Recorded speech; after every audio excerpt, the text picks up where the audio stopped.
Hello साथियों, मैं धीरज आप सभी का आपके अपने यूट्यूब चैनल में स्वागत करता हूं।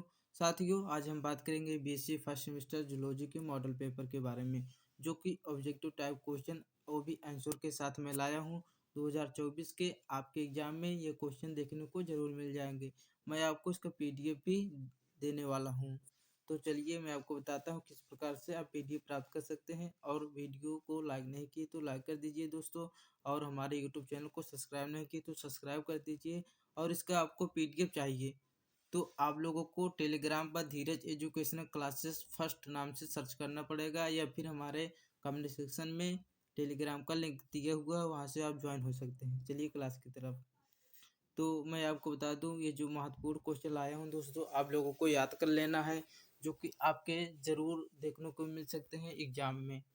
चलिए चलते हैं क्लास की तरफ। मैं आपको हिंदी मीडियम से दोस्तों समझाऊंगा, हिंदी से। आप लोग इसका इंग्लिश भी यहाँ से देख सकते हो। हिंदी से जो हो आपको ज़्यादातर याद होगा, और आप लोग एग्जाम में अच्छे से नंबर प्राप्त कर सकते हैं। तो चलिए क्लास की तरफ। दोस्तों, इसमें पहला क्वेश्चन पूछा गया है कि कौन सी कोशिका मानव शरीर में सबसे लंबी होती है। दोस्तों, कौन सी कोशिका मानव शरीर में सबसे लंबी होती है। इसमें दिया गया है मांसपेशी कोशिका, तंत्रिका कोशिका, अस्थि कोशिका, ग्रंथि कोशिका।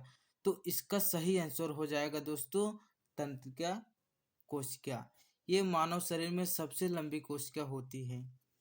सेकंड की बात करें तो इस ऊतक में रक्त ऊतक शामिल है। इनमें से कौन से रक्त ऊतक शामिल है। तो इसका जो आंसर है दोस्तों वो हो संयोजी ऊतक। कौन सा? संयोजी ऊतक। नंबर 3 पूछा गया है, इनमें से कौन सा एक चिकनी पेशी वाले अंग का उदाहरण है। इनमें से कौन सा एक चिकनी पेशी वाले अंग का उदाहरण है। तो इसका सही आंसर है ये सभी, क्योंकि नेत्र का आइरिस भी है, केवल ब्रांची भी, केवल गर्भाशय। तो इसका सही आंसर है ये सभी। बात करते हैं चौथे की। तो पूछा गया है, पादप कोशिका की संरचना निर्जीव होती है।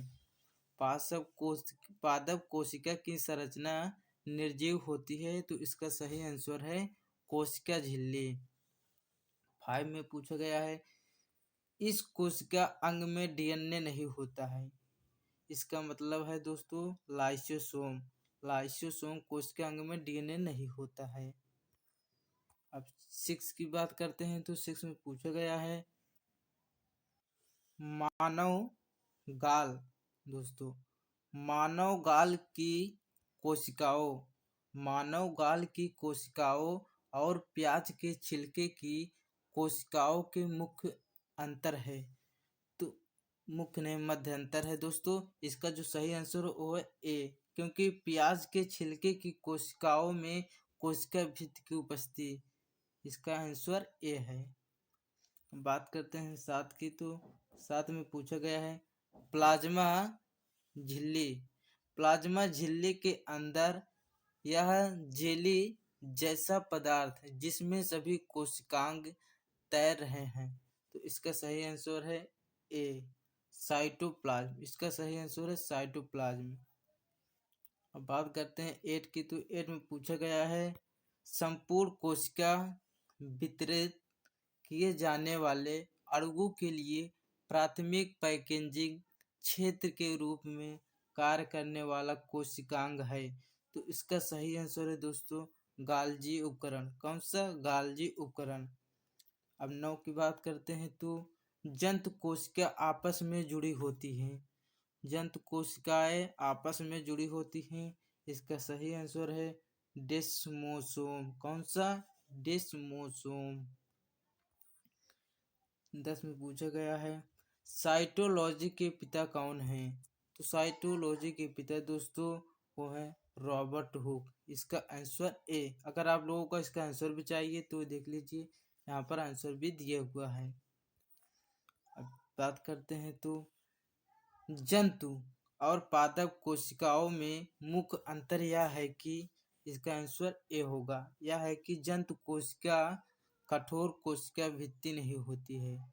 जंतु कोशिका में कठोर कोशिका भित्ति नहीं होती है। इसका सही आंसर ए हो गया। बात करते हैं अतिरिक्त केंद्रीय डीएनए पाया जाता है। अतिरिक्त केंद्रीय डीएनए क्लोरोटोम प्लास्ट में पाया जाता है। इसका सही आंसर हो गया दोस्तों ए। बात करते हैं इसका तो कोशिका सिद्धांत के अनुसार है। कोशिका सिद्धांत के अनुसार है तो इसका सही आंसर हो जाएगा। कोशिका सिद्धांत के आंसर है तो कुछ इसमें आंसर नंबर डी हो जाएगा। कोशिकाएं पौधों और जंतुओं की मूलभूत संरचना इकाइयाँ होती है। यही इसका सही आंसर है। अब इसकी बात करते हैं तो इसमें पूछा गया है माइटोकॉन्ड्रिया को सर्वप्रथम किसने देखा। माइटोकॉन्ड्रिया को सर्वप्रथम किसने देखा। ये बहुत महत्वपूर्ण क्वेश्चन है दोस्तों, इसको आप लोग जरूर याद कर लेना। इसका सही आंसर है दोस्तों आलमांट। कौन? आल्टमान। इसका सही आंसर डी हो गया, आल्टमान जी ने इसको सबसे पहले देखा। बात करते हैं प्रोकैरियोटिक कोशिकाओं में नहीं होता है। प्रोकैरियोटिक कोशिकाओं में नहीं होता है तो क्या नहीं होता है? केंद्रिका झिल्ली नहीं होता है। इसका सही आंसर बी हो गया। अब प्लाज्मा झिल्ली बनी होती है दोस्तों। प्लाज्मा झिल्ली बनी होती है वो प्रोटीन एवं लिपिड से बनी होती है। किससे? प्रोटीन और लिपिड से। बात करते हैं हाइड्रोलाइटिक एंजाइम वाले कोशिकीय अंगक को कहा जाता है तो इसका सही आंसर है लाइसोसोम्स कहा जाता है। Option number B. 8 में पूछा गया दोस्तों राइबोसोम का अवसादन स्थिरांक सामान्यतः 70 होता है। यह 2 इकाइयों में टूट जाता है जिनके अवसादन स्थिरांक होते हैं तो इसका सही आंसर होगा 50 एवं 30। क्या? 50 एवं 30। इसका आंसर नंबर डी सही होगा। इसकी बात करते हैं तो राइबोसोम सहायता करते हैं। राइबोसोम जो होता है दोस्तों वो प्रोटीन संश्लेषण में सबसे महत्वपूर्ण सहायता करता है। 10 पूछा गया इसमें ऊर्जा भोजन ऊर्जा में परिवर्तित होता है तो इसका सही आंसर है माइटोकॉन्ड्रिया जो होता है भोजन ऊर्जा में परिवर्तित होता है। अब महत्वपूर्ण क्वेश्चन है दोस्तों ये लोग जो आ रहे हैं। इसमें पूछा गया राइबोसोम का निर्माण और संयोजन होता है तो इसका सही आंसर है न्यूक्लियोलस में होता है दोस्तों। अब बात करते हैं एक बाह्य झिल्ली में उपस्थित नहीं होता। जो एक बाह्य झिल्ली में उपस्थित नहीं होता है उसे बोलते हैं न्यूक्लियस। क्या बोलते हैं? न्यूक्लियस। अब इसमें पूछा गया है न्यूक्लियो प्रोटीन को संश्लेषित किया जाता है तो संश्लेषित किया जाता है साइटोप्लाज्मा द्वारा। किसके? साइटोप्लाज्मा द्वारा।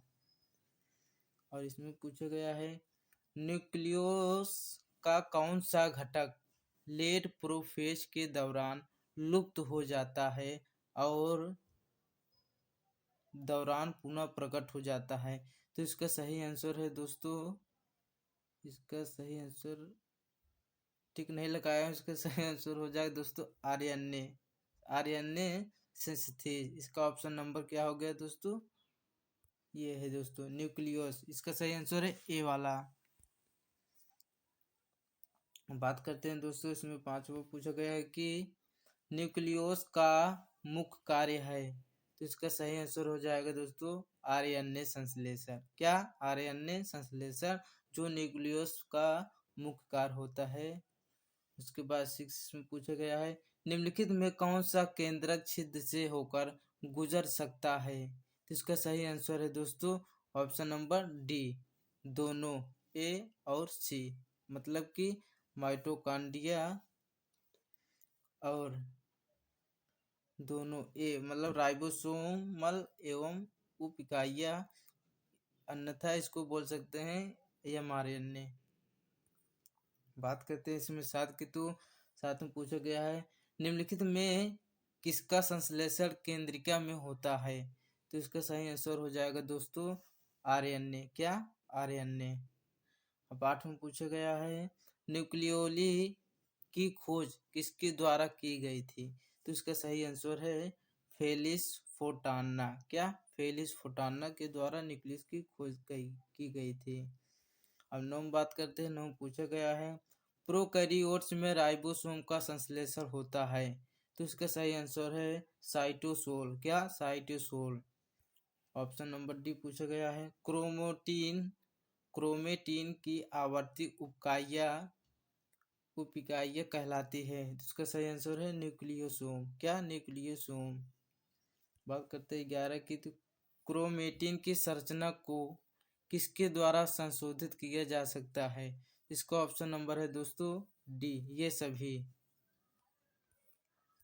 बात करते हैं अर्धसूची विभाजन। अर्धसूची विभाजन में परिणाम जो होता है वो ये सभी है। इसका आंसर मतलब युग्मकों का उत्पादन, गुणसूत्रों की संख्या में कमी, भिन्नता का परिचय। इसका आंसर ये सभी। दोस्तों अगर हमारे चैनल को सब्सक्राइब नहीं किए तो चैनल को सब्सक्राइब कर लीजिए और वीडियो को पूरा देखिए दोस्तों।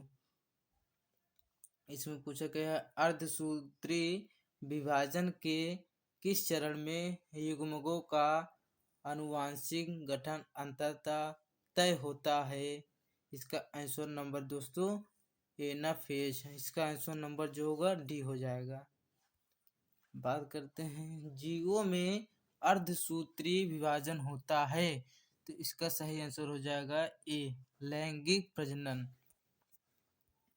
इसका डी पूछा गया है अर्धसूत्री विभाजन के एनाफेज फर्स्ट के साथ जो होते हैं समजातीय गुणसूत्र अलग होते हैं। इसका ऑप्शन नंबर ए सही हो गया। अब 5 में पूछा गया है माइटोसिस की विशेषता है। तो माइटोसिस की जो विशेषता है उसका आंसर नंबर रिडक्शन डिवीजन। क्या? Reduction division. बात करते हैं कोशिकाओं जो विभाजित नहीं हो रही हैं उनके होने की संभावना है। तो उसका सही आंसर है जी 0। अब बात करते हैं इसमें 7 के साथ में पूछा गया है G1 चरण के बारे में सही कथन का चयन करो। इसका आंसर नंबर दोस्तों कोशिका में डीएनए प्रतिकृत नहीं करता। इसको नंबर दोस्तों बी ऑप्शन सही हो गया। दोस्तों यहीं पर क्लास समाप्त होती है।